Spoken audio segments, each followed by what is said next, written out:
ಅಣ್ಣ, ನರಸಿಂಹನ್ನ ನೀನ್ ಮನೆ ಕರೆಸ್ತಿದ್ಯಾ? ಅಯ್ಯೋ ಅಂಬುಜ, ನಿನ್ ಕೈ ಮುಗಿತೀನಿ ಸುಮ್ಮನೆ. ಅಪರೂಪಕ್ಕೆ ನರಸಿಂಹನ ಮನೆಗೆ ಬರಕ್ಕೆ ಹೇಳಿದ್ದಾರೆ. ನೀನು ಏನೇನೋ ಮಾತಾಡಿ ಗಲ್ಬಿಲಿ ಮಾಡ್ಬೇಡಮ್ಮ. ದಯವಿಟ್ಟು ನರಸಿಂಹ ಬಂದಿಯೇನೋ ನೀನು. ಮತ್ತೆ ಸಾಹೇಬ್ರ ಕರ್ನಲ್ಲಿ ಬರದೇ ಇರಕ್ಕಾಗತ್ತಾ? ಕುದುರೆ ತರ ಓಡೋಡ್ ಬನ್ನಿ. ಒಳ್ಳೇದು ಮಾಡಿದೆ ರೀ. ನರಸಿಂಹ ಬಂದಿದ್ದಾನೆ, ಏನೋ ಮಾತಾಡ್ಬೇಕು ಅಂದ್ರಲ್ಲ, ಮಾತಾಡಿ. ಬಾಳೆ ಎಲೆ ಹಾಕಿ ಊಟ ಬಡಿಸು.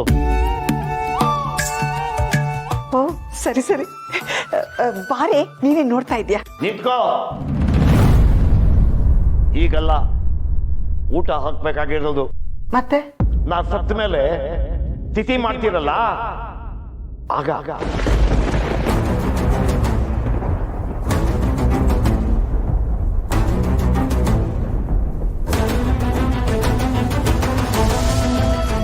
ಏನಾಯ್ತ್ರಿ?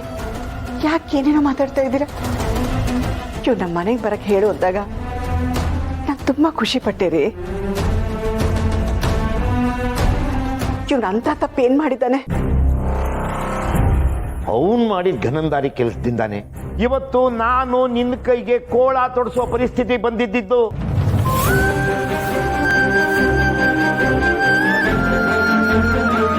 ನಿನ್ನ ಮಗ ಅನ್ನೋ ಮಹಾಶಯ SI ಮಗಳು ಸಾವಾಸ ಮಾಡಿದ್ದಕ್ಕೆ ಆ ಹುಡುಗಿ ಇವನ ಮೇಲಿನ ದ್ವೇಷಕ್ಕೆ SI ಹತ್ರ ನಿನ್ನ ಮೇಲೆ ಸುಳ್ಳು ಕಂಪ್ಲೇಂಟ್ ಕೊಟ್ಟಿದ್ದು.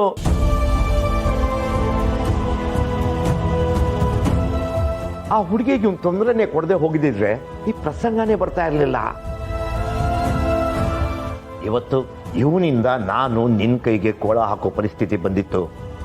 ನಾಳೆ ಇವನಿಂದ ನಮ್ಮನೆಯಲ್ಲಿ ಯಾರಾದ್ರೂ ನೇಣು ಹಾಕೋಬಹುದು.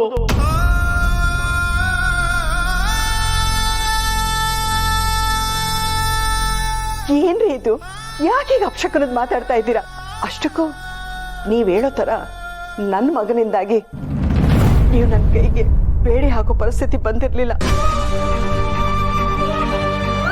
ಆ SI ಮಗಳಿಂದಾಗಿ ನನ್ಗೆ ಆ ಪರಿಸ್ಥಿತಿ ಬಂತು. ಹೆತ್ತವಳಿಗೆ ಹೆಗ್ನಾನು ಮುದ್ದೆ ಎಲ್ಲಿ ಬಿಟ್ಕೊಡ್ತೀಯಾ? ಅದಕ್ಕೆ ಅವನು ಹಾಳಾಗಿ ಕೂತಿರೋದು. ತಪ್ಪು ಮಾಡಿದಾಗಲೇ ಉಗಿದು ಬುದ್ಧಿ ಹೇಳಿದ್ದಿದ್ರೆ ಇಷ್ಟೆಲ್ಲ ಆಗ್ತಿರ್ಲಿಲ್ಲ. ಹೌದಿರಿ, ಇದೆಲ್ಲ ಆಗಿದ್ದು ನನ್ನಿಂದಾನೆ. ನನ್ ತಪ್ಪಾಯ್ತು, ಕ್ಷಮಿಸ್ಬಿಡಿ.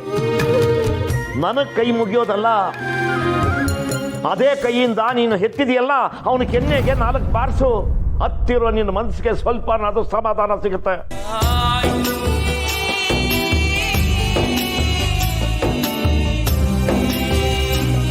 ಬಡವ, ನೀ ಮಡಗ್ದಂಗಿರು ಅಂತ ಎಲ್ಲೋ ಬಿದ್ದಿರೋದು ಬಿಟ್ಟು ಇವನ್ ಯಾಕೆ ಆ ಹುಡುಗಿ ಸಾವಾಸ ಮಾಡ್ಬೇಕು?